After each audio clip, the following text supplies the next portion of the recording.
All right, well, good afternoon and welcome everyone to today's Southern Fire Exchange webinar. My name is David Godwin and I'm the coordinator for the Southern Fire Exchange with the University of Florida. Today, I am excited to set the stage for our fantastic panel of speakers from the EPA Region 4, the Georgia Environmental Protection Division, and the North Carolina Division of Air Quality. We're fortunate to have a series of presentations today covering topics ranging from ozone to haze to PM25 to health concerns and to monitoring programs. So you've made a good choice and consider this your one-stop shop to get up to speed on smoke and air quality. I'd like to take just a quick moment to share a little bit of information about the Southern Fire Exchange. SFE is a regional program for fire science delivery in the Southeast. We are a collaborative between the University of Florida, Tall Timbers Research Station, and NC State, North Carolina State University. We are part of a very successful nationwide network of fire science exchanges that are funded by the Federal Joint Fire Science Program. As a network, we exist to increase the availability and application of fire science for natural resource managers and to serve as a conduit for fire managers to share their information needs with folks in the science community. The best way to stay connected with us and to receive notifications about our upcoming webinars like this one, our field tours and workshops, or fact sheets or other products is to join our email list, which you can do at our website, southernfireexchange.org. Or if you're into social media, you can follow us on Facebook or Twitter. And finally, if you're joining us today from an area outside of the southeastern US, which it looks like we have folks from all over, please look into connecting with your local fire science exchange network. We cover all of the US, including Alaska and Hawaii. And these are the folks that are working to connect regional managers, regional natural resource managers, and researchers together to address local fire science issues and to really make differences on the ground. So you can visit firescience.gov for more information. They'll have a map just like that, and you can click on the network in your neck of the woods. And so now it's my pleasure to hand things over to Scott Davis. Scott's the Chief of the Air Planning and Implementation Branch for the EPA for Region 4, and he's going to start off with the introductions today. So welcome, Scott, and thank you everybody who's joining us online. And just one moment as we pull up his presentation. And as David said, I'm Scott Davis with the EPA Southeast Regional Office here in Atlanta. I want to welcome everybody today to our webinar and appreciate David and the folks at the Southern Fire Exchange being our hosts. And our sponsors today is our group, the Southeast Prescribed Fire and Air Quality Work Group. And just wanted to say thanks to the members of our planning team. We have Mark Melvin from the Joseph Jones Ecological Research Center in Itchway, Georgia. Mike Zupko of the National Wildland Fire Council. Myself and Rick Gillum from EPA Region 4 in Atlanta, and Jen Fawcett from North Carolina State University. So we've got a full agenda for y'all today. We're going to start out going through some federal air program updates, talking about the National Ambient Air Quality Standards, specifically hitting on ozone and sulfur dioxide. Then we're going to move to the state of Georgia. We'll have a discussion on fire emissions inventory development. Then going to North Carolina, we'll hear about ambient air quality monitoring and air quality forecasting. And then we'll wrap up talking about some of our EPA voluntary programs. May is asthma month, so we're going to hit on asthma, and then also two of our other programs, the Advanced Program and the Southeast Diesel Collaborative. And then we do have time set aside for questions at the end, so I know we'll get a lot, so looking forward to that. The speakers today, we've got a really diverse group of folks, very well experienced, so you should enjoy it. We're going to start out with Steve Scofield. He's here in EPA Region 4. He's the multi-pollutant expert in our air regulatory management section. Then he'll be followed by Jim Boylan from the Georgia Air Protection Branch. Jim is the manager of the Planning and Support Program. Then going to Raleigh, North Carolina, we'll have Randy Strait. He's the supervisor of the Attainment Planning Branch. Then coming back here to EPA, Heidi Lesane life scientist who's our asthma coordinator in the community support section. We'll talk about asthma, and then I will wrap up the day, and then we'll go to questions. So once again, appreciate everybody being on, and we're going to start out with Steve Scofield. All right, thanks, Scott. I'm just going to give a more or less a brief overview on the status of air quality here in Region 4. We don't really have a whole lot of information outside of the region, so we're going to keep it, we know there's folks from outside the region, but this is mostly Region 4 specific here, except for some of the general regulatory implications. So first, I'd like to mention a little bit about our structure here in the EPA Region 4 office. We're the Air Pesticides and Toxics Management Division. Beverly Bannister is our director. Then we've got 4 branches. One of those being Scott's. I'm in that branch as well. And we've got the air permitting, and then all the regulatory management, which is the SIP work, designations, things like that. Then we've got an enforcement and toxics branch. Then along with those programs, we've got a chemical safety and enforcement branch. That's got all of our pesticides, TSCA, lead and asbestos programs, things of that nature. And then we've got the air analysis and support branch, and that's a lot of our technical resources are in that group, the monitoring, modeling. And then we also have our community support group that is a very diverse group, ranging from mobile source issues on to things like indoor air and asthma. So that's how we're set up here. All the EPA regions are organized differently. I know that's confusing for folks around the country, but different regions have different needs as far as resources, and therefore our structures differ because of that. Right. First thing I'd like to talk about is the air quality trends. And we're going to go over just a couple of nice graphics from the 1980 to 2016 period to see what's been going on here. I believe some of these are national numbers, not just Region 4 numbers. So this first graph here is a really nice example. When we've heard for 25 years that nonattainment and dealing with NACs and the more stringent standards inhibits growth. And I think when you look at charts like this, we know that's not necessarily true. Also, living in the Atlanta area, we've seen tremendous growth in this area, along with greatly improved air quality. We started out, it was a struggle meeting ozone and some of the other standards, and made huge strides towards improving the air quality. And so you can't have growth and development and meet the air quality and public health goals at the same time. And I think this is a really good graphic that shows that. The key thing there is when you look at the emissions from all of the criteria pollutants, they're down 67% in that time frame, and then you look at the 158% growth, and then all those factors within that are pretty much positive. We're seeing energy consumption and the carbon emissions leveling off as efficiencies improve and things of that nature. So I think that's a really good graphic to show how things are progressing. On the next slide, we've got a couple of different charts there. One is toxic release inventory emissions. The other one is the criteria pollutant emissions. And again, you can see over the course of the years that the emissions are going down, and in a dramatic fashion in some cases. And all the while, we're getting tighter standards. Growth is occurring in the region, and it's just a positive story. So we've seen big improvements to the pollutants that are causing the public health problems. All right, so now moving on specifically to the National Ambient Air Quality Standards.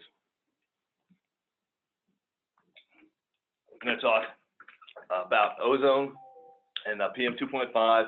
I'm going to look at the current non-attainment areas we have in Region 4, and then go through the designation process, talk about ozone and SO2 a little bit. So we'll touch on all of those. First, some basic information on the NACs and the Clean Air Act.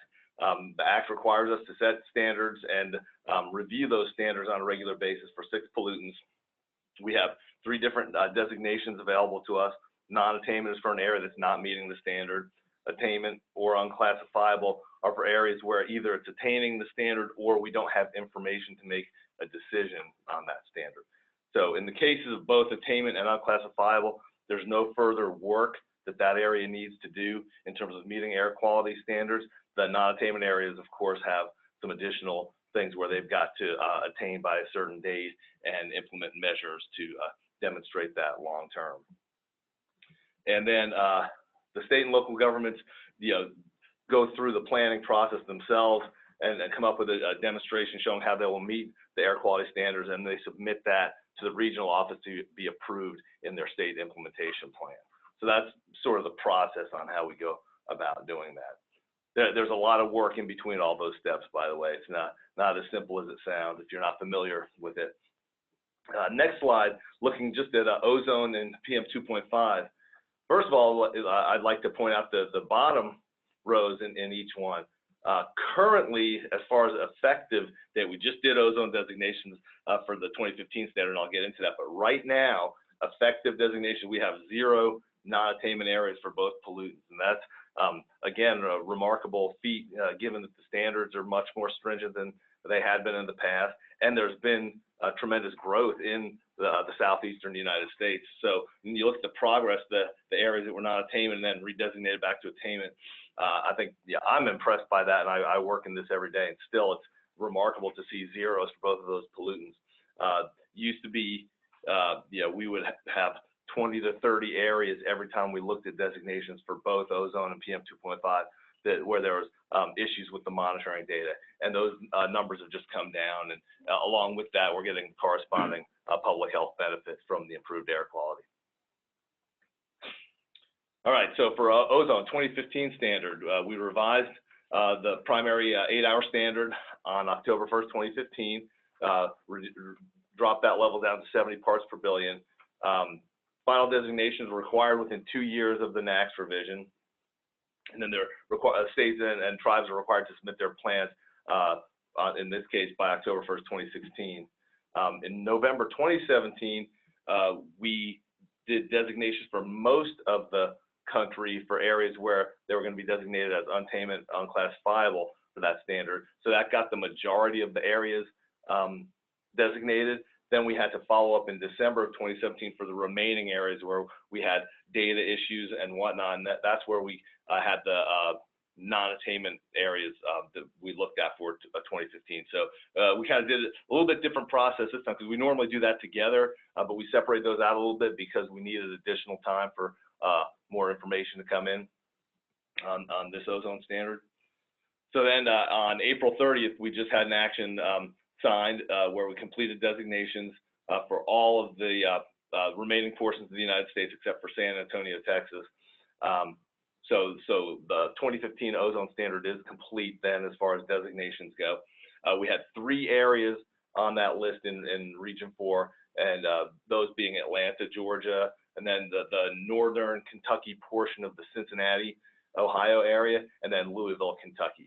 And then we also had 1 area designated unclassifiable, and that was Duval County and Jacksonville, Florida, due to some uncertainty on their monitoring data. So these designations will take effect 60 days after the publication in the Federal Register of this action. So it was just signed on the 30th, so we don't have a final date yet for the effective date, but that will be coming out soon. All right, so moving into SO2 designations. This is for the 2010 standard that was proposed in 2009 and finalized in 2010. This has been an extremely unique process. We've never done a pollutant designation in this manner before, because we ended up breaking up SO2 designations for this standard into 4 rounds. The reason being because for sulfur dioxide, it's kind of a unique pollutant where you can use monitoring or modeling to quantify the values in the areas and make decisions on whether those areas meet the air quality standards. So we had to go through a process where we allowed states and tribes to choose to use monitors or to do modeling. If they choose to implement new monitors, then there's a 3-year lag time where you have to have 3 years of data to actually make a determination on that data. So first round we did back in 2013, and EPA Region 4 had 5 areas during that round of designations. And I've got a map later on that shows all of these areas in one snapshot for the region. We did a second round in, let's see, in 2016, yeah, June and November 2016, we had some additional areas designated, and those were designated either attainment or unclassifiable. During that time, we didn't have any new non-attainment areas during that round. And then just recently, end of last year, we completed the third round. That was primarily based on modeling, and it was the majority of the areas in the country were picked up during that round. We have 2 dates there, December and March. There was a follow-up because some areas changed the designation in between when the initial action was assigned and published and then what the effective date was. So we were able to switch the designations for at least one area here in Region 4. I can't remember if there were any other nationally where that changed in that period in between effectiveness. So that's why we have 2 dates there. So that was the majority of the work there. We received an unprecedented amount of modeling information to review for that round. We had, I believe, 78 sources that we had to characterize through modeling to determine whether the air quality in the area surrounding those sources was meeting the SO2 standard. So that was just a monumental effort by our states to perform the modeling, and then for our staff here in Region 4 to review and make determinations on that modeling. And then the final round for the areas that chose to deploy new monitors, we're going to do that in December of 2020. And that will complete the standard for the 2010 SO2 there. All areas will be designated at that point. And then here's the map that shows the region. As you can see, again, not a whole lot of areas. You know, we've only got 10. We've got the 3 new ozone areas that were just designated and not even effective yet. We have 5 SO2 areas and then 2 remaining lead areas too. Lead, I don't have a lot of specifics on there, but I'll tell you a little bit about that. We have 2 areas, one in Alabama, one in Florida, and those are small partial county boundaries surrounding secondary lead smelters or battery recyclers, those type of operations. So those are very limited, small amount of area covered by those, one source area, and those sources then just have to develop control strategy, and then usually there's some housekeeping measures for lead area as well, a lead source. They've got to do some street sweeping and that sort of thing to keep dust down. That's a big part of meeting the lead standard. And then we've got a few other programs that I'd like to touch on, aside from the NACs and designations. We've got, but they're all related: interstate transport, regional haze, and exceptional events. First, I'll talk a little bit about interstate transport. That's what we call the Good Neighbor provision in the Clean Air Act. We've got the citation there up there. And what that provision calls for is that for states are not allowed, the sources in a state are not, they're prohibited by the Clean Air Act from contributing to non-attainment or the inability of an area to maintain the air quality standard in a downwind state or area. So so those states' sources are outside the planning area within another state. So the Clean Air Act is the mechanism by which we give protection to those downwind states, because their governor has no jurisdiction over the sources outside of his state. So Clean Air Act picks up that gap there and requires the states to plan for that and account for that and not contribute to a downwind problem.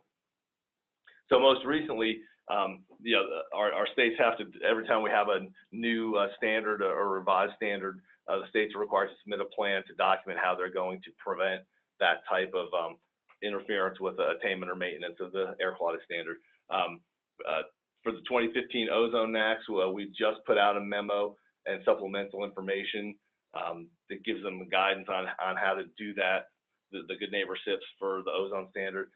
For the 2008 ozone, we're still working on addressing those SIPs as well.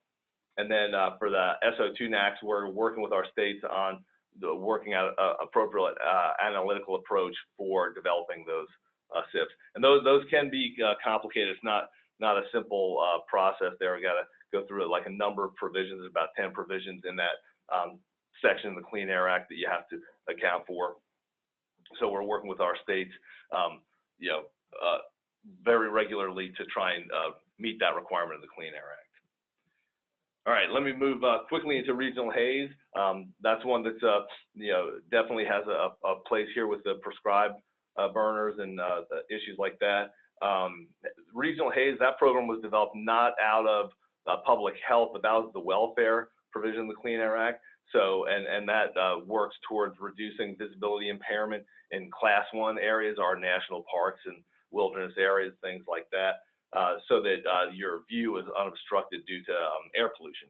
So what happens, especially with particles, but there's several types of pollutants that do this, they scatter the light and impair visibility. So your view can go from a couple of 100 miles down to less than 10 if the pollution levels are very high.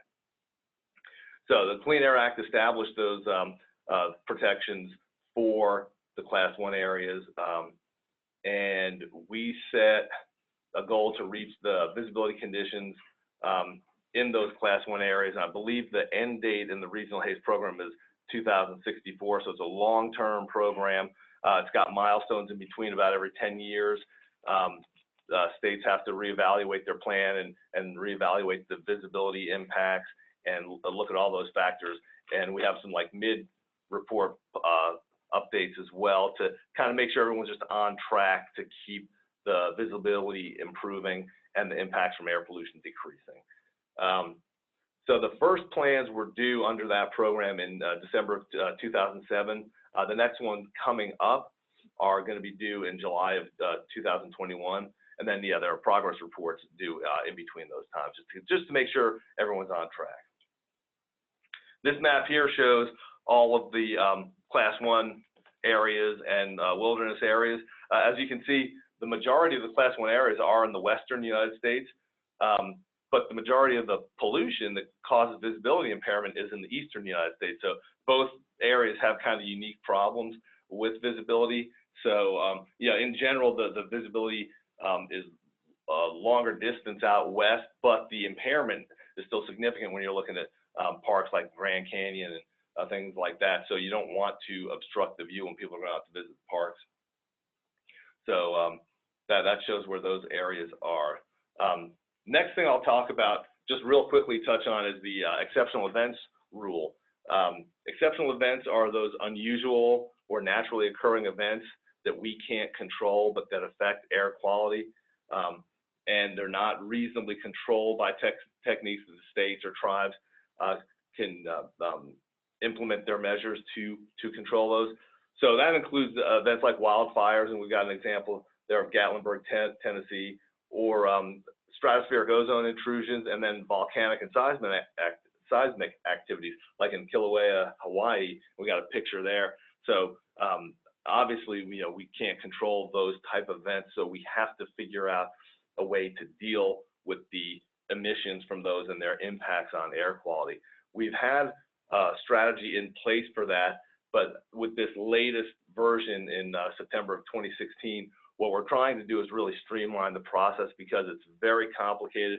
If you've ever worked on an exceptional events plan, whether put one together by a state or a tribe or reviewed it here in the EPA regional office, you know there's a lot to look at there. It's extremely complicated. There's a lot of different techniques you can use to look at the emissions, look at the impacts, and try and determine what's a fair way to deal with those emissions when we don't really have good control measures to deal with those. So hopefully this new rule will go a long way in helping streamline that process and make it a more user-friendly piece in our air quality planning so that we can deal with these events that are beyond everybody's control. And with that, I think I'm ready to pass it over to Jim Boylan. Stop sharing. All right, this is Jim Boylan. Can everyone see my presentation? Yes, we can see it, Jim. Okay, great. I'll jump into it. So I'm with Georgia EPD, and what I'm going to talk about is development of fire emission inventories in Georgia. And this presentation was put together by myself and my team of modelers here at Georgia EPD.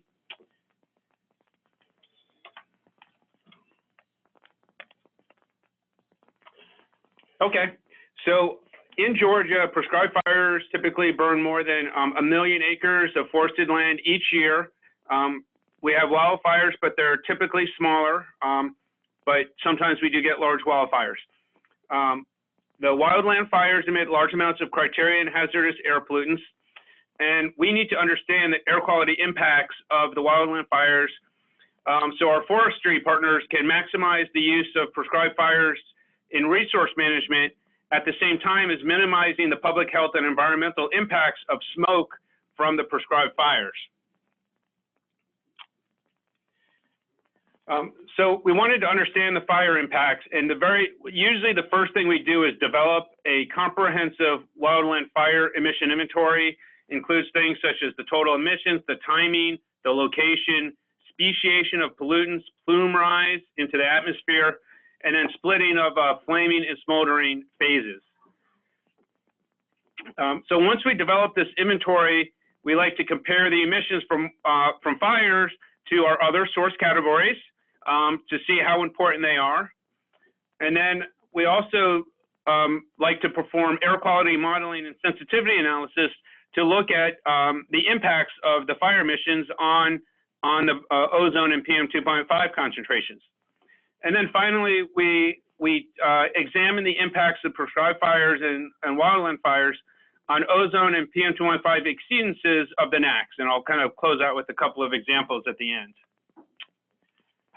So calculating total fire emissions, this is the basic equation where E is equal to the emissions, the air emissions in tons, and A is the acres burned.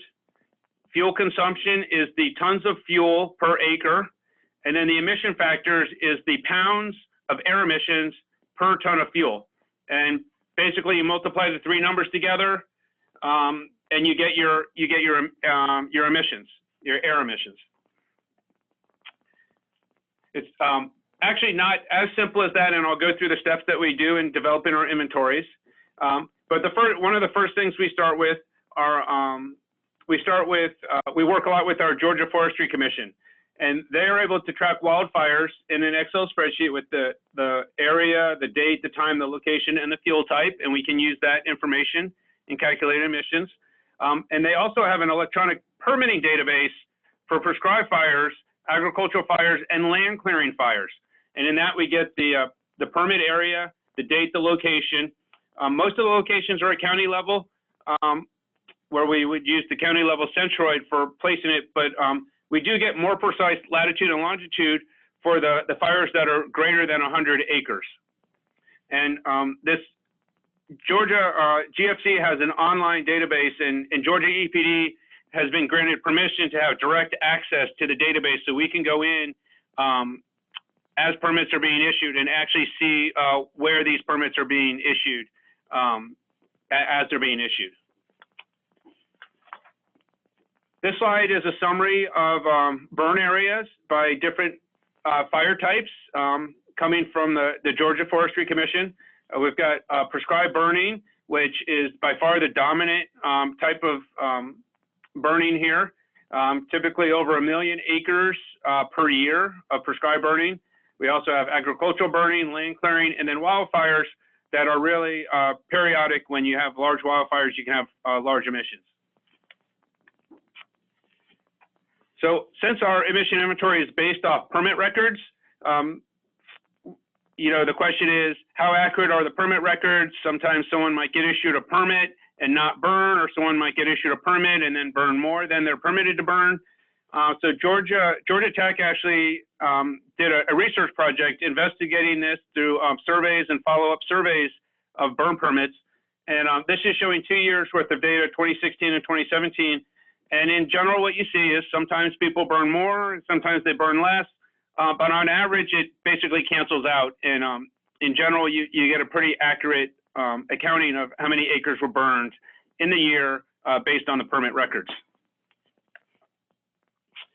So there's a number of steps involved in developing an inventory. I've got 2 slides with the steps, and I'll just go through them. So the first is collecting the fire records from the relevant agencies. I've already talked about collection from Georgia Forestry Commission.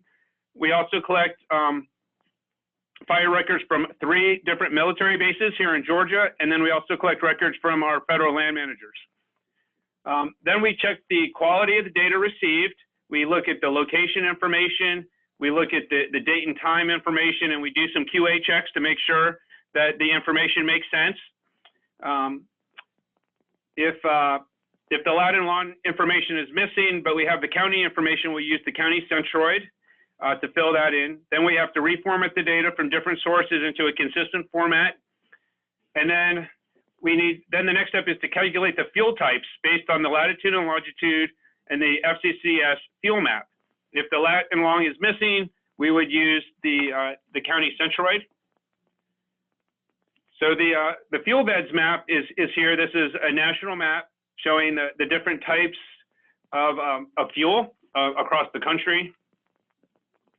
And then what I've listed on this slide are the top 10 fuel beds in Georgia, listing here just as an example of what we typically see in Georgia during our burns.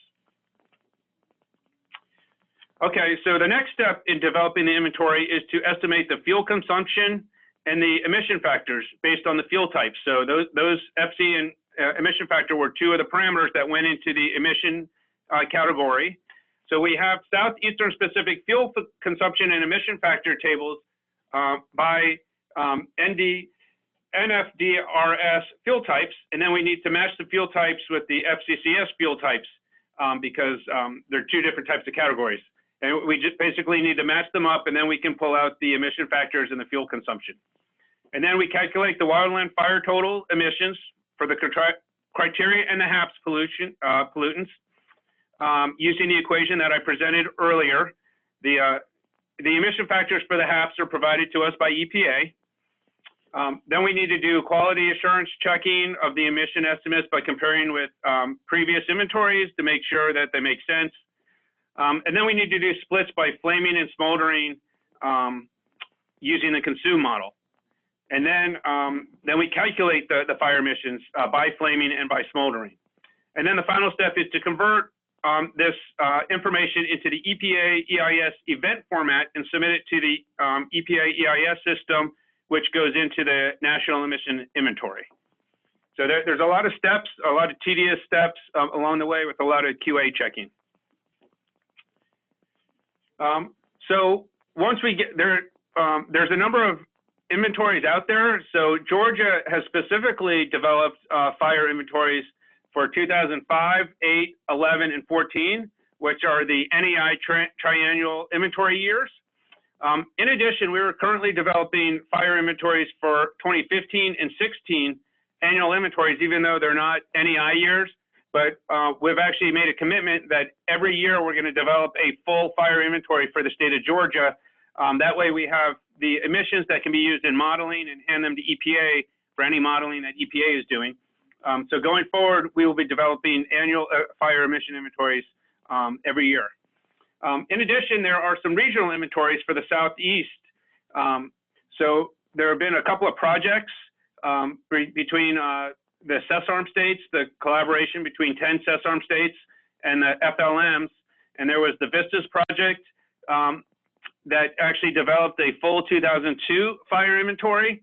And there was the CMAP project that developed a 2007 inventory for the 10 states that I listed above. And as part of these projects, there were actually fuel consumption and emission factors developed specifically for the Southeast that are still being used today.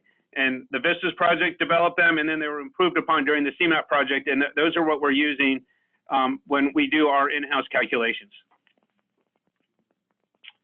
So EPA's latest fire inventory is part of the 2014 NEI, National Emission Inventory, Fire Inventory. This is based on Smart Fire 2 Blue Sky. Georgia EPD has requested that EPA use Georgia's in-house 2014 inventory rather than the one based on Smart Fire, which uses satellite records, and I'll talk about why on the next slide. But there are uncertainties in the fuel consumption and emission factors. We think that the emission factors for VOCs that EPA is using are high compared to what we think should be using and what came out of the Southeastern study from CMAP and VISTAS. There are some incorrect fuel type assignments. due to incorrect latitude and longitude and outdated FCCS maps. There's the impact of fuel conditions, which specifically things such as fuel moisture estimated from the satellite data, which impacts the fuel consumption and the emission factors.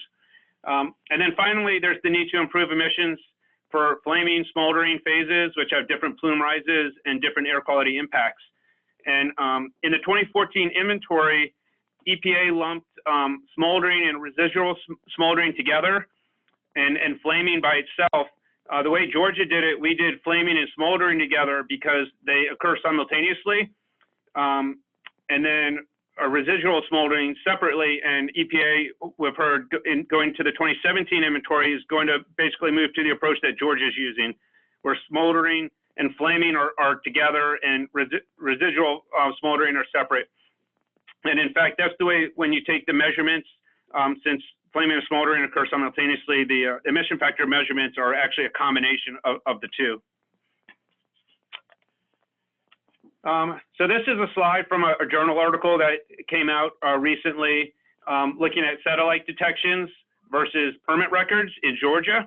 And we've done some research on our own with showing similar results, but basically what this shows is that there's different satellites taking these measurements that are used in SmartFire, but they miss a lot of the fires in Georgia, especially the small fires. And most of the fires in Georgia are small fires. And these fires occur under the tree canopy, so they don't really have much of a heat signature, and you can't really see a burn scar because from the satellite, they basically look the same before and after because of the heavy tree canopy. And so it's hard to identify the small fires. Plus, these satellites only pass over once or twice a day and taking snapshots. And they do tend to capture the very large fires. And so for the large fires, you can get up to an 80% capture. But for the smaller fires, the capture rate is 20% and lower. So that is the reason why we have chosen to develop our own inventories based on the permit records rather than using the satellite information. So this is a summary of the 2014 PM2.5 wildland emissions. These are PM2.5 emissions in a couple of states around Georgia. And one thing you'll see here is that that some of the plot on the right is wildfires and the plot on the left is prescribed fires. You know, it looks like Alabama has a lot of wildfires. We don't know if that's an artifact of satellite images or emission factors or things like that. But also Alabama seems to have more prescribed fires than Georgia, but I'm pretty sure that Georgia has more acreage burn. So, you know, there are some discrepancies there, but this is how the inventories kind of fall down. They end up being county level emission inventories. For VOCs, you can see that Georgia is lower than our neighboring states, and one of the reasons is that we are using a lower emission factor for VOCs than the other states. And that's one of the reasons, or one of many reasons why our emissions are showing up as significantly lower. If we were to use EPA's emission factor for VOCs, basically that would show that more than 50% of our anthropogenic VOC emissions are coming from fires. And we think that that number is way too high. And based on the CMAP and the Vistas project, you know, the emission factor should be lower. So this slide shows a summary of the 2014 emissions in Georgia by source sectors, where the black is the prescribed fires in 2014, and the light gray are wildfires, which don't even really show up on the plot. But what you see is for PM2.5, prescribed fires are a very significant impact contributing to PM2.5 emissions in the state of Georgia. And keep in mind, when these prescribed fires occur, lots of times they're seasonal and they're in a specific location. So, you know, when they occur, you can actually get very high concentrations of PM2.5 from these prescribed fires. And then also you get large impacts, or not as big impacts, but you do have some impacts on NOx and VOCs, anthropogenic VOCs, which are the precursors for ozone. So again, you know, those are seasonal. So if those fires are occurring during the ozone season, they can actually lead to some higher ozone values.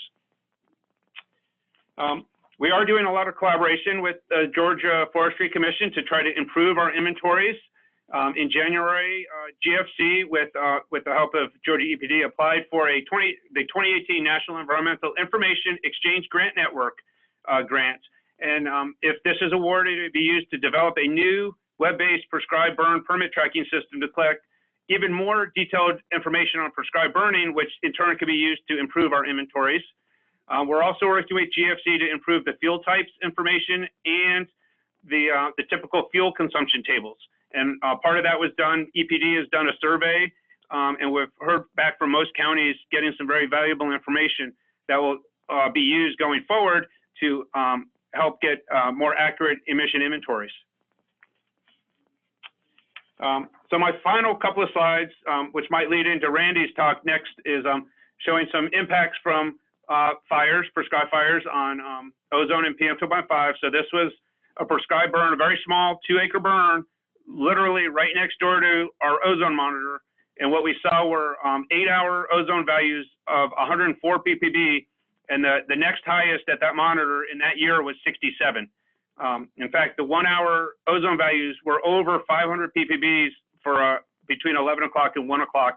And then as soon as the wind shifted in a different direction, the values basically dropped to extremely low values. So this is an example of a small fire next to a monitor causing very large ozone concentrations. Also, PM exceedance at Albany last year.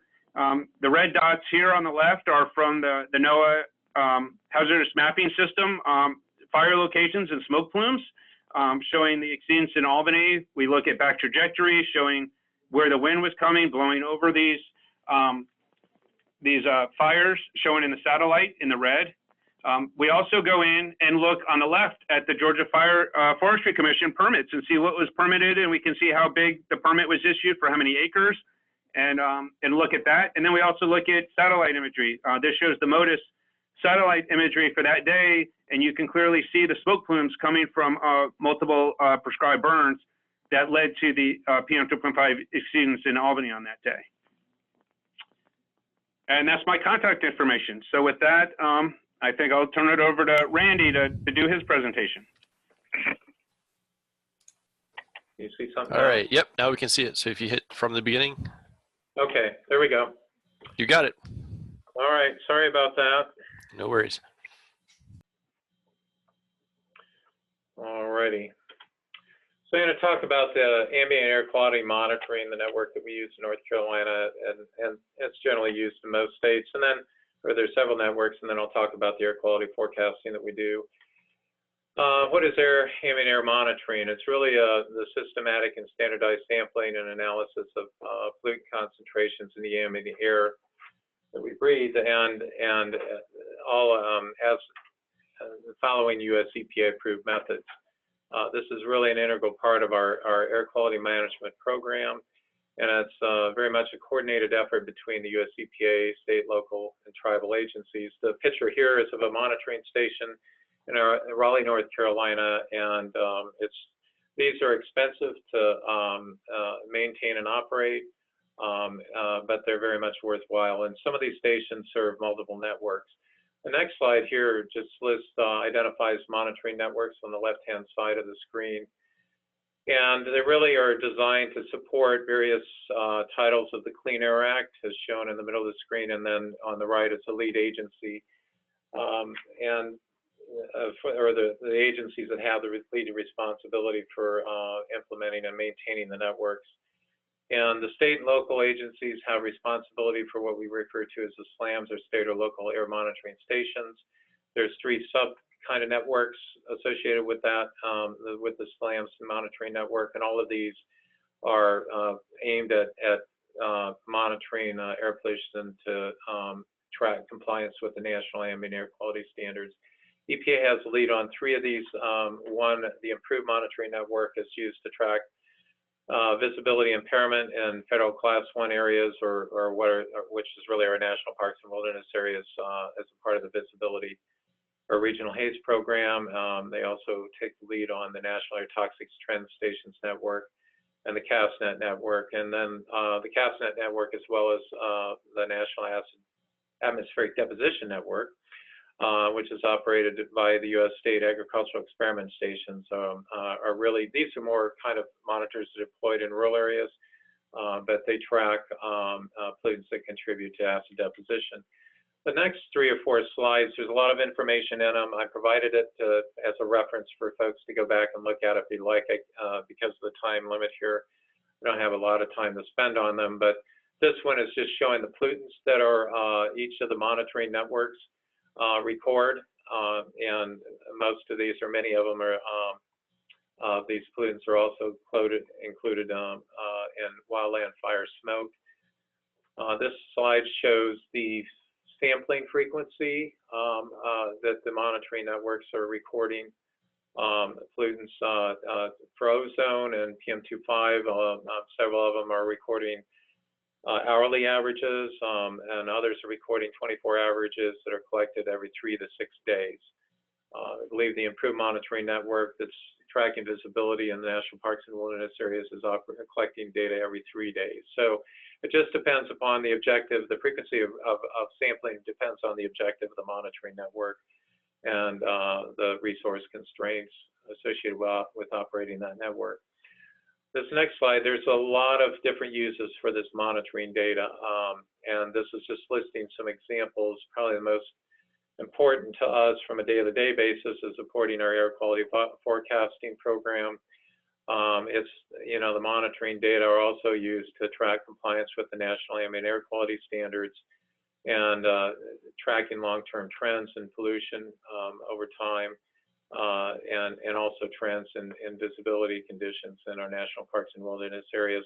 I might add that there's some of the monitors are classified as FRM, or Federal Reference Method monitors, and provided that they meet the data completeness and quality assurance, quality control requirements, that data is from those FRM monitors is what's used to determine if an area is in compliance with the NAAQS or not. This last slide, again, is a reference slide for everyone. It's just showing where the data, monitoring data, where they're reported to, and how you can get to the data, the current and historical data for the monitors. As a state agency, we are responsible for preparing a monitoring plan, which is updated every year. It goes through public review and comment, and then review and approval by EPA. And this monitoring network is really the monitoring plan it lays out the number and types of monitors, where they're located, making sure they fulfill the siting requirements that in the regulation, EPA regulations. Establishes the quality assurance, quality control program, and that we follow for the collection analysis of samples, and where the data reported to, and how we communicate that information to the public. North Carolina, in general, the SLAM monitoring networks are located in more of the larger metropolitan areas with higher populations, which have higher pollution levels. The exception would be the improving CAS monitors, which tend to be more located in more rural areas. This map is just showing the distribution of our ozone and PM25 monitors. We do occasionally have wildfires in North Carolina. There's a big event in Western North Carolina 2016, also Eastern Tennessee, most of you are probably familiar with. And during that event, we used mobile PM25 monitors, which is a very, very helpful instrument for measuring the smoke plumes from these wildfires don't necessarily go over a stationary monitor, so we can move these around to record the concentrations of PM25 and ozone that are PM25 in the smoke plumes, and then get that data fairly quickly and report it out to the public through our forecasting efforts. Now I'll talk about the air quality forecasting program that we have. We do this mainly to inform the public of current and next day air quality conditions.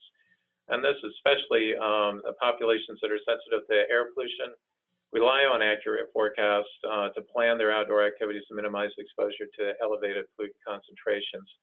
For ozone, we forecast during the ozone season, which is March 1 through October 31 of each year. For PM25, we forecast year round. Forecasts are done 7 days a week. We issue a forecast at 3 o'clock for the next day. We use the air quality index to communicate the forecast, and this is just a tool that EPA has developed for communicating particular pollution levels in terms of relating it to the quality of the air. So we would like to be in the green, in the good category, as much as possible. However, we do get it moderate sometimes in the orange category if pollution levels exceed the standard. I might add that 100 in the yellow upper end of the range is indexed to the standard, to the National Ambient Air Quality Standard. So anything above that would be in violation of an exceedance of the NAAQS. This is, we forecast for 7 areas in the state. All of these are urban areas, and then for the Asheville or the mountains where Asheville is located, we do a forecast for the ridgetops and the valleys. And we like to refer to the forecasting that my meteorologists, they like to refer to it as a big puzzle that they have to solve every day. They're looking at the status of the atmosphere, air masses, the ambient monitoring data, satellite radar data, media reports. Of course, they're looking at the meteorological forecast. And they'll look at wind patterns and cold and warm fronts and that sort of thing. And this is all factored in. They run models to figure out how air masses might affect pollutant concentrations or the transport of pollutants in across the state. So one of the challenges that we have with forecasting is factoring in the impacts of smoke from wildland fires, and the reason is we don't know the time or location of when those fires are going to occur. So we learn about them the day before or even the day of after we've issued a forecast, and sometimes we'll go and update the forecast in the morning. But this is a real challenge for us, particularly during when burning is conducted in the springtime. And now I'd like to talk about a case example that occurred last month, April 12th and 13th, where we saw elevated concentrations of ozone and PM25 on our mountain valleys and ridgetops due to wildland fire smoke coming from Georgia and South Carolina. So on April 11th, what the forecast we'd issued was consistent with, it was good air quality. The map on the left shows 8-hour ozone, the maximum 8-hour ozone concentrations that the monitors observed on April 11th, and then the PM25 is shown on the right. The red triangles are fires. The smoke is shown in the gray area. And then the monitors they have the little green dots, and then the values beside the monitors are what they recorded for that day. So our April 11th forecast was good. And then the next day, we issued a forecast, and I might add, backing up on this slide, that there was some fire activity going on, but it wasn't a huge impact on our air quality that day. But we did factor it into the forecast for April 12th and changed the ridgetop forecast. The PM25 forecast, we had statewide a yellow, and then it was code green for everything for ozone for the whole state except for the Charlotte Triangle area. But then this next map is showing what was the what the monitors observed or recorded, the 8-hour maximum 8-hour ozone monitor data on the next day, April 12th. So the circle here, the orange circle, the monitors inside are showing yellow, where we code forecast green. So, and then the dark area is the smoke plumes, the red is the fire activity. So it turned out there was a lot more fire activity than we had anticipated, and so we missed the forecast. Then this next slide is what we can do with if we see elevated readings on a monitor, in this case the Coweta ozone monitor, which is in the, on the ridgetops in western North Carolina. It recorded a 78 part per billion 1-hour ozone reading, so we can run the high split model to do back check trajectories of the air parcels at a given distance, height, and time. And we can trace that back over a 36-hour period and figure out where the air mass is coming from, and then look at the emission sources that might be feeding that air mass. In this case, it was fires from northeastern Georgia and northern the northern part of South Carolina. So we did a similar thing for the purchase knob ozone monitor at 6 p.m. on April 12th. Here we were seeing some readings above the ozone standard, 70 as high as 73 parts per billion. So there was kind of a pattern here, and I might add these lines here are the the high split trajectories, and they're color coded. So green means 100 meters, the purple is 500 meters, and the red is 1,000 meters. So you see a pattern developing here. So, and then the monitors were recording elevated PM or ozone concentrations as indicated here, and the monitors are in the circle. And then there's for PM25, we actually, the Bryson City monitor, which is circled here with the little orange circle in the middle of the chart, we saw an increase from 7 to 53 micrograms per cubic meter in 1 hour. And so they definitely had some regional a lot of fire activity going on throughout the south of us or southwest of us, the mountain ridge tops, and it definitely impacted our monitors. So going to the next slide, on April 13th, we issued a forecast on April 12th for the next day and changed the mountain ridge top forecast to code yellow. And then that would turn out it was the correct forecast, because this next slide is showing the ozone 8-hour ozone concentrations that were recorded by the monitors and the mountains, which was code yellow. And then the PM25 concentrations were also code yellow. So with that information about the fire activity and the high split modeling and everything, we were able to get the forecast correct on April 13th. So in summary, while not exclusive, the wildfire smoke had a clear impact on air quality in Western North Carolina on April 12th and 13th. And although it didn't cause a violation of the ozone or PM25 NAAQS, it did impact our air quality forecasts for the mountain ridge tops and valleys. And that's important to some people. We get calls from these people once in a while, don't we? And posts on Facebook and social media concerned about things. So we do, our meteorologists do the best they can on the forecast and take that very seriously. So kind of to place things in perspective, we don't know whether there was prescribed fires, ag fires, wildfires, or combination that caused this kind of smoke event. But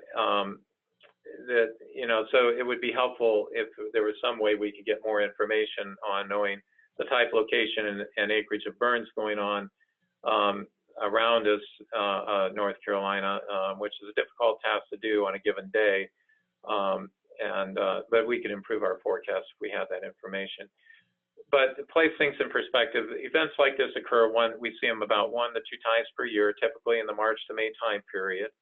And so this is just kind of a reminder that these events can occur when you have when you've got a day or two for doing prescribed burning, when it's done extensively across southern states, that depend under the right meteorological conditions, that smoke can be transported a long way and elevate ozone and PM25 concentrations downwind. And just to close, we really appreciate for prescribed burners. We know they follow the state smoke management plan and best practices for prescribed burning. That works really well. Keep doing that. That helps a lot. So with that, I think we're done.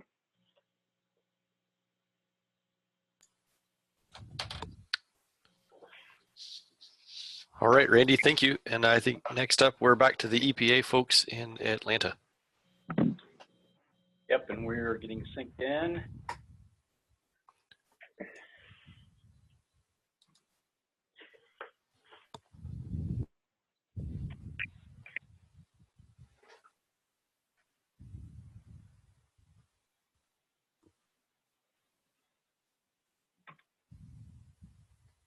All right, Heidi Main is up. All right. Hello.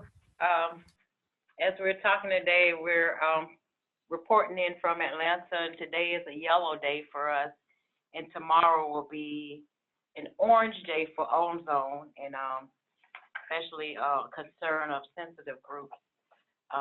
like those with asthma. So I just want to talk to you a second about asthma. And I'm so glad you had this webinar in May, because May is Asthma Awareness Month. As part of our mission at EPA to protect human health, EPA is committed to educating about asthma so that everyone knows what asthma is, how the environment can affect asthma patients, and how to manage environmental asthma triggers.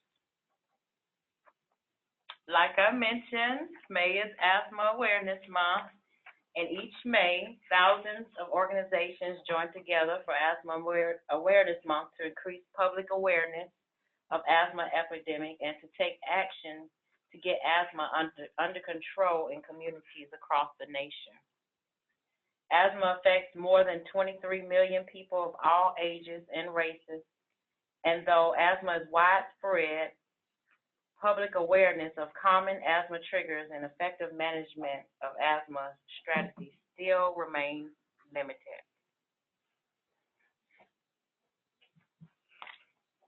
We have over 6 million children aged 0 to 17 with asthma.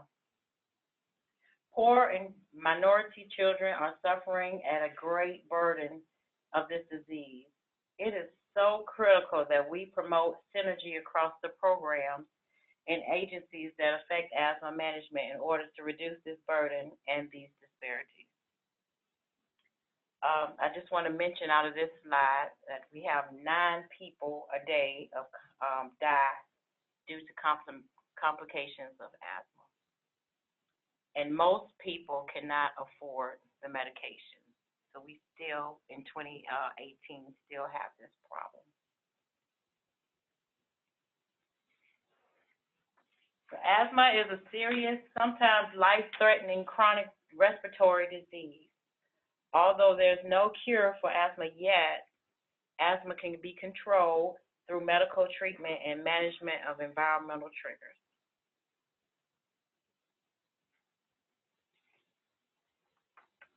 This slide are some of the top, most common environmental triggers that land folks in the hospital. The particular trigger or triggers and the severity of symptoms can differ for each person that has asthma. A few quick steps to manage asthma in schools or homes are control cockroach allergens. A lot of people don't know about cockroaches, but the cockroaches on their appendages and also in their feces, it acts as an allergen. And I ask kids in school, what do you do when you see a cockroach? They say, we step on it, of course. But you don't think about it. When you step on it and it gets in the air, if you don't properly clean it up, that could be an asthma trigger for a lot of folks in this. Can cause a severe asthma attack. Clean up mold and moisture, eliminate secondhand smoke exposure, reduce dust mite exposure, and if you're at school, reduce school bus diesel exhaust. Here are some quick things that could be done. Of course, I cannot leave out the asthma trigger, outdoor air pollution. Wildfire smoke is a mixture of small particles, gases, and water vapor. The primary health concern is the small particles. These small particles can cause burning eyes, runny nose, scratchy throat, headaches, like bronchitis. They can also worsen chronic heart and lung disease, like asthma, emphysema, and also COPD in older adults. Individuals with asthma should do the following during and also a few days after burns, and also prescribe any type of burn. Number one, use your best judgment. If you see smoke outside and if you smell smoke and see smoke, go inside. Pay attention to local air quality reports. Sounds like Georgia and these 2 states that are here today have perfect reports, and I'm sure they're working with their weather stations. I know this morning, our local weather station will tell you what's going on outside or if not, you can go to airnow.gov and put in your zip code. I actually have the app on my phone, so you can also have an app to find out what the air quality index is in your area. And just stay indoors and keep your windows and doors closed, and try to change your air filters monthly.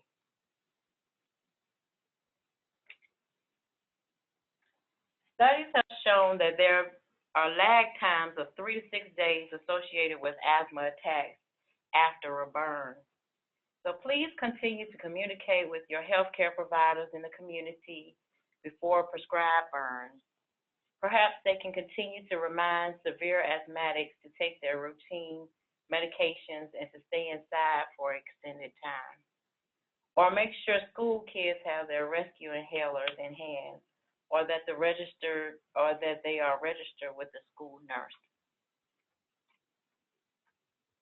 I just wanted to thank you for giving me the time to talk on Asthma Awareness Month. And if you have any questions or need to reach out, here's my email. Thank you. Thanks, Heidi. Appreciate that, and we're very glad we could do this as part of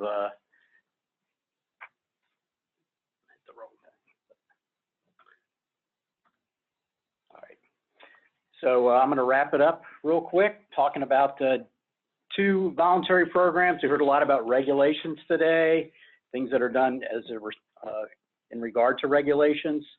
But we do have a couple of programs that are voluntary programs that have been very successful here in the Southeast we wanted to highlight. The first one is the Advanced Program, and it's a collaborative effort among EPA, states and tribes, and also local governments to encourage emission reductions in attainment areas, and we want them to help them continue to remain in attainment, and they have a wide variety of strategies they can employ. It's really up to them what they want to do. We do have a number of areas in the Southeast, both the state of South Carolina, the state of North Carolina. They participate statewide. Within those states, we do have Cumberland County, North Carolina, which includes Fort Bragg as a participant. And then we have a tribe, the Catawba tribe in South Carolina is an advanced participant. And in Georgia, Middle Georgia, including Robins Air Force Base, participates. And as I said, these programs are tailored however the areas want to do it, whatever strategies they'd like to employ. EPA provides technical assistance for them, and really anything they need to help do emission reduction programs. The program is geared toward ozone and fine particulate matter, but there are co-benefits that happen, so they take those as they come. One of the things they like really is the collaboration among the different areas in the Southeast. We get together quarterly for discussions, as well as once a year we have a meeting to bring all the areas together just to talk about projects they have going on and share the success that they're having in keeping their air clean. And the last area I'm going to talk about is our Southeast Diesel Collaborative. The Southeast Diesel Collaborative has a goal to improve air quality and public health by reducing emissions from existing diesel engines. This partnership was formed in 2006 as part of the National Clean Diesel Campaign. Here in the Southeast, the focus is on energy, environment, and economics. It's a very diverse group. It includes government partners, industry partners, non-governmental organizations. Everybody has a goal of reducing emissions from diesel engines and improving air quality. This particular program is funded under the Diesel Emissions Reduction Act. It's been funded for about 15 years. This year, there's $75 million that's available in grants. The states receive a portion of that money, and then a portion of the money is allocated for different projects that people apply for. Tribes also get a portion of money as well, and then there's another portion that's allocated specifically for school bus rebates. Our group here in the Southeast, the Southeast Diesel Collaborative, has gotten together every year for the last 12 years, and this year the 13th annual meeting is going to be in Charleston on September 25th and 27th.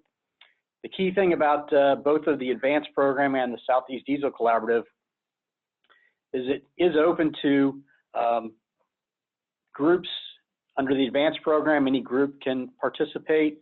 And then within the collaborative, any individual can participate as well as groups. There's information available about the Southeast Diesel Collaborative on their website, southeastdiesel.org. And with that, our contact information is available as well in the presentations. I do want to thank Jim and Randy for their presentations as well. And I'll turn it back over to David, who will facilitate our Q&A. All right, thank you everyone. Enjoyed your presentations. We have time. We have about 15 minutes left to get into Q&A. So I'm going to share my slides here, and it will have the contact information for everyone. Let's see here.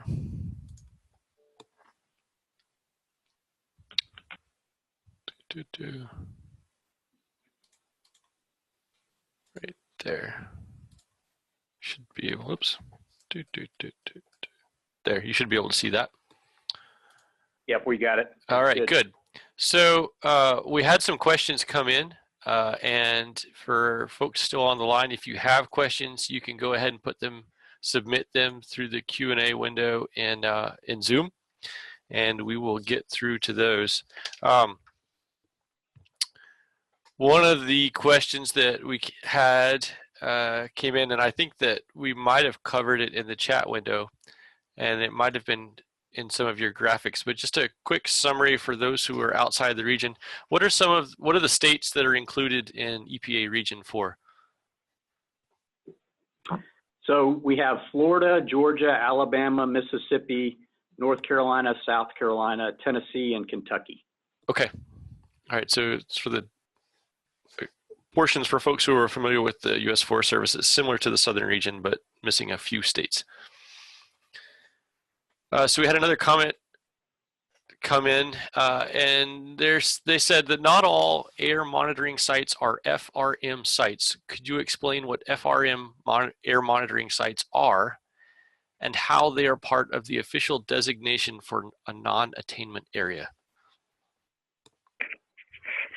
This is Randy. I guess this is for me, unless Scott, you have somebody who wants to answer that. You can take it. All right, well, you can back me up then. FRM stands for Federal Reference Method sites, and these are monitors that are cited and established in accordance with EPA Federal Reference Methods.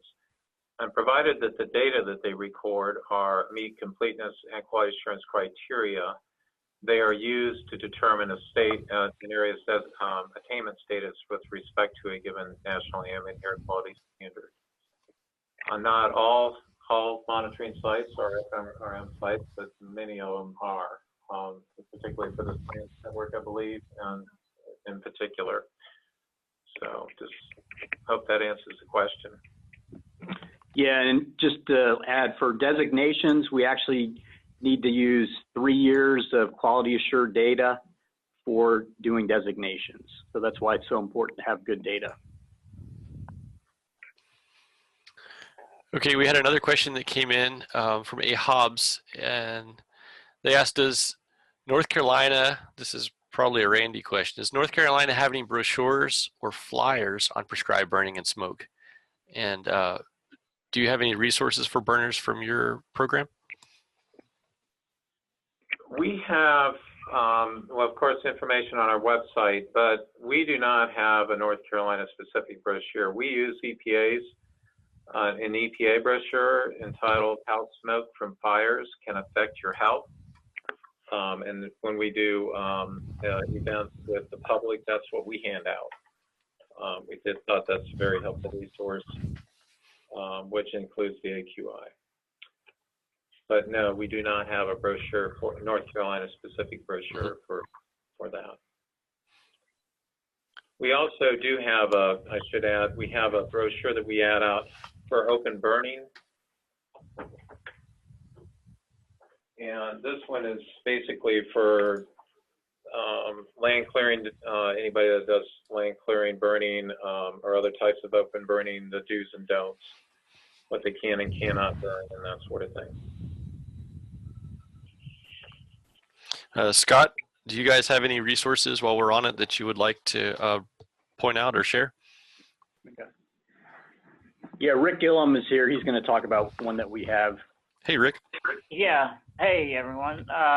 Yeah, we have partnered with a number of folks and stakeholders across the Southeast and developed a number of outreach materials.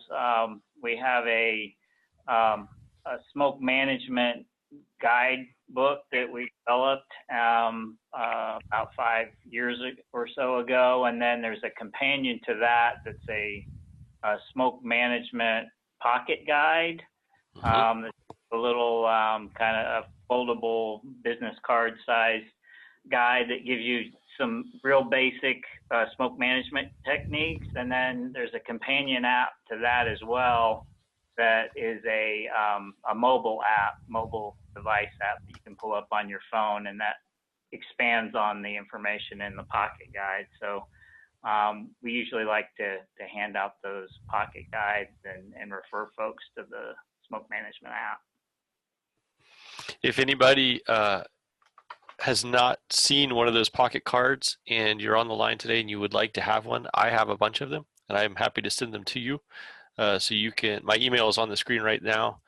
And if you are interested in some of those pocket cards, shoot me an email and I'll get one or a collection of them in the mail to you. Those were produced in partnership with the SURPASS folks, the Southeastern Regional Partnership for Planning and Sustainability, in their prescribed fire project. Yes, yes.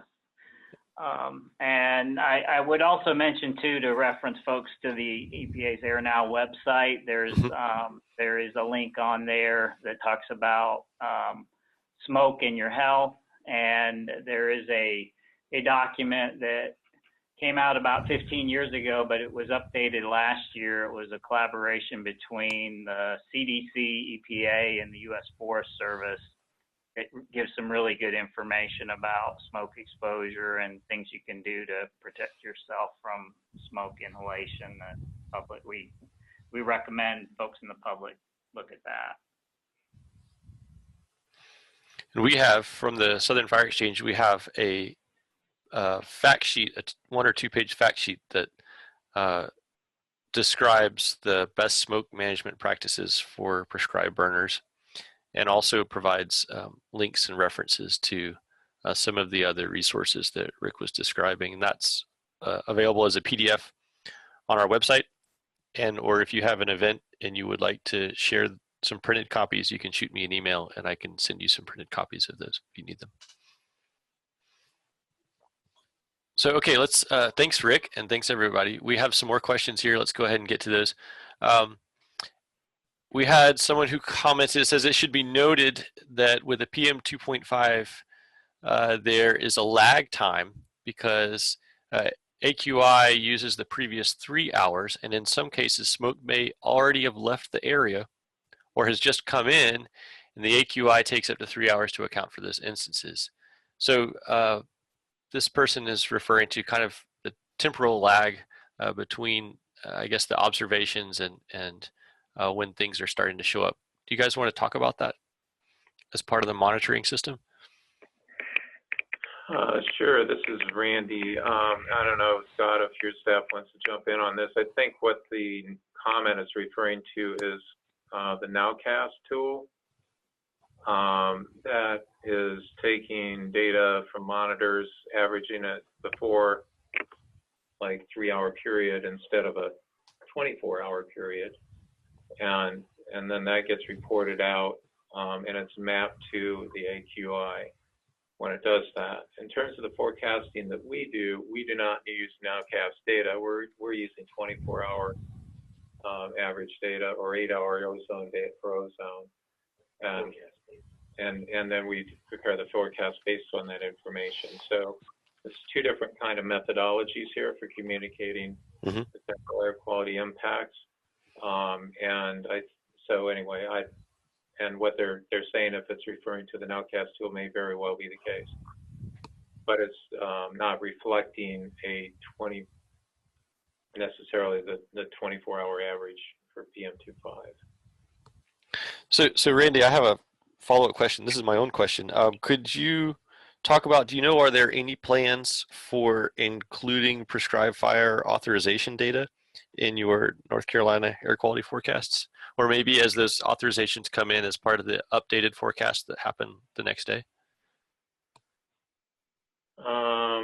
I'm not sure. Explain to me what you mean by authorization data. Well, in the example that that Jim gave from Georgia, they had spatial data for the prescribed fires that had been authorized by their state fire management agency. And so they were able, as I understood it, they were able to include the prescribed fire data in their air quality forecast, essentially. And in one of your last slides, you were saying that's a big gap in the ability in North Carolina to make accurate air quality forecasts is a lack of understanding of when and where those prescribed fires are going to occur. Do you see anything in the future coming down the line that might provide more information about prescribed fires on your North Carolina forecasts? Yeah, that's a good question. I'll have to talk to Jim to see if we can have access to his data. Actually, Randy, can I jump in? So this is Jim. So I think, what I showed was I was not showing a forecast. I was showing a look back.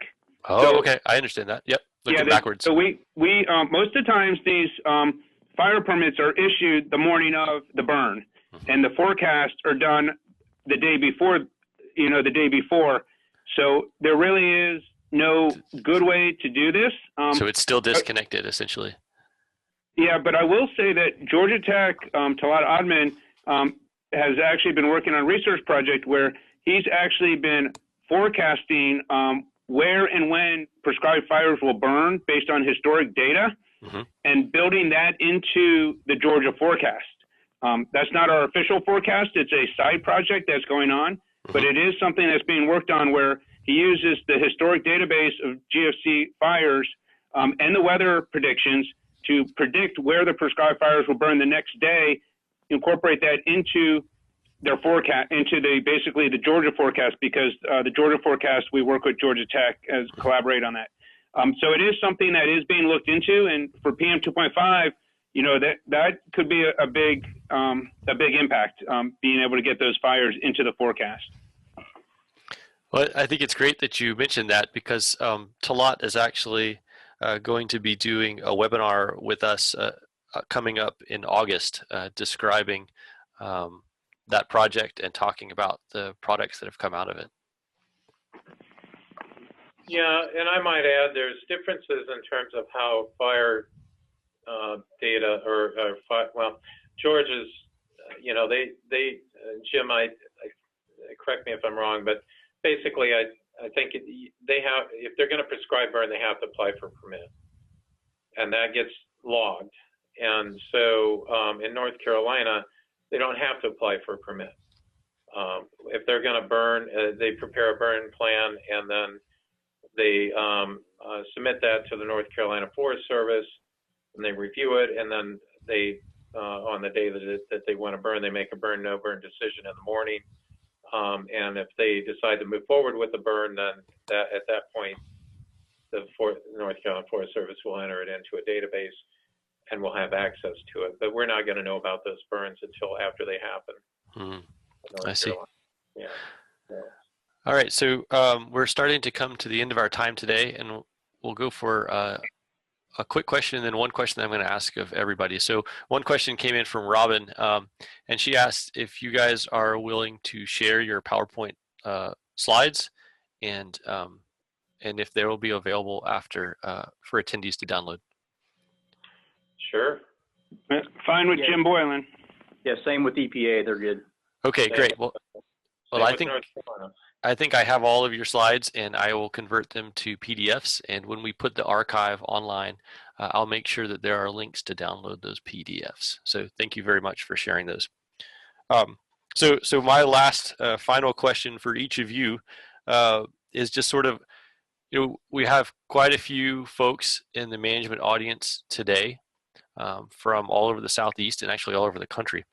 And so for each of you, my question is, what's the one take-home concept or idea that you would like each manager to leave from the webinar today?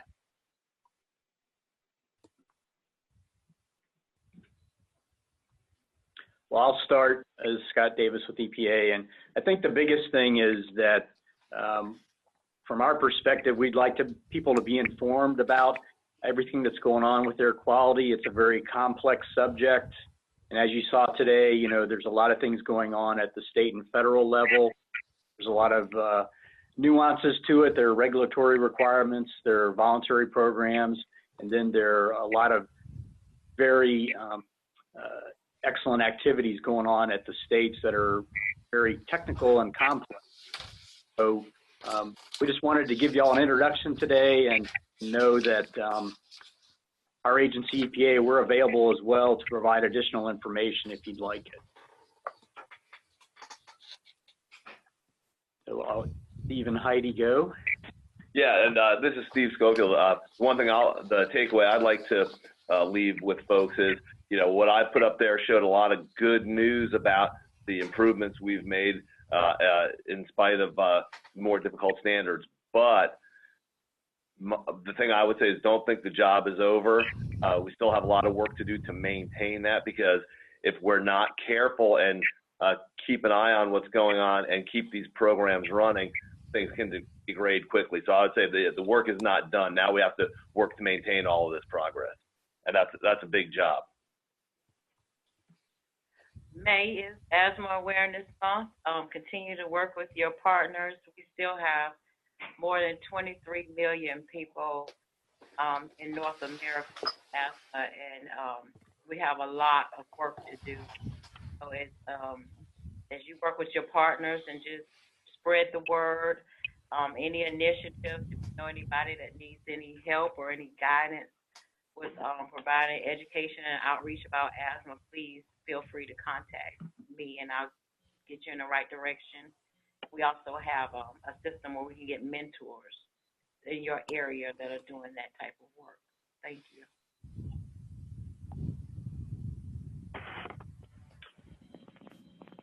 Jim, you want to go or you want me to? Yeah, I'll go ahead and go. A couple of takeaways. One is for emission inventories, you know, new measurements and, you know, new techniques are always being developed. You know, so keep those going. And, you know, the new satellite, the Tempo satellite, is going to be geostationary. And I think when that's up there, we'll be able to get some great improvements on the emission inventories. I also think collaboration between the Forestry Agency and the air agencies are critical. We have a very close relationship with our GFC, and because of that, we've been able to develop top-notch emission inventory, but also work with them on the smoke management plan. And, you know, for example, when it's a code orange day, they will not issue permits to do prescribed burning, so we don't have ozone exceedances. So I think, you know, building that coordination and collaboration between the Forestry Agency and the Air Quality Agency is key to be able to maximize the amount of burning, but minimize the health and environmental impacts. Well, this is Randy. I have to echo what Jim just said. I think that first off, I'd like to thank Scott and everyone that participated in the webinar today for their interest. It's great, and I think just the communication between we're supportive of prescribed burning as a management tool here in North Carolina, and we always have been.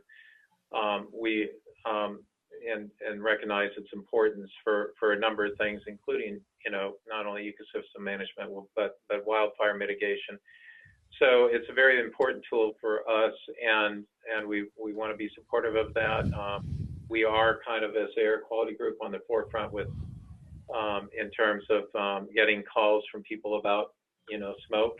And so the more we learn from the prescribed burning community, the better equipped we are to respond to some of those questions that we get. But I think just the communication between us, the air quality folks, and the forestry folks, and the communities that may be impacted by prescribed burning, is just really critical in helping to understand why we're doing what we're doing and how we can mitigate the air quality impacts is what we're all trying to accomplish. All right. Well, thank you, Randy, and thanks everyone. And looks like we're at the end of our time allotment. So thanks, Steve. Thanks, Jim, Randy, Heidi, and Scott. Appreciate you all joining us, and thanks, Rick, too.